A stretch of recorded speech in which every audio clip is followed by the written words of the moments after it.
Awak tahu ni? Awak tahu tu? Awak tahu ni? Elakkan guna sign language yang macam ni sebab memang kurang sopan. Yes, memang anda tak tahu benda tu. Tak semua yang anda tahu. Tapi anda boleh cari tahu kan? Memang kita tak semua benda yang kita akan tahu. Tapi kita kena ada sifat yang mana kita ada hati untuk mencari benda tu. Dia mesti ada, apa benda pun dia mesti ada seseorang ke, tempat ke yang kita boleh carikan benda tu untuk kita dapatkan information pasal benda tu.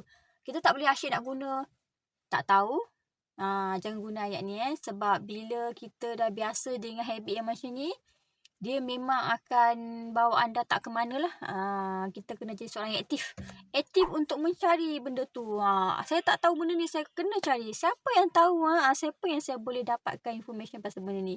Kena ada sifat yang macam ni, yang agresif untuk dapat tahu. Saya tak suka kalau jawab tak tahu. Saya memang tak suka jawab tak tahu. Saya nak tahu juga pasal benda ni walaupun itu bukan kerja kita.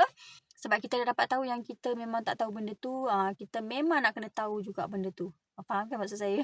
Okey, jangan guna kalau ada yang tanya, saya tak pasti, bagi saya masa saya pergi cari information lebih detail pasal benda ni. Okey, jangan guna yang tak tahu ataupun sign language yang macam ni.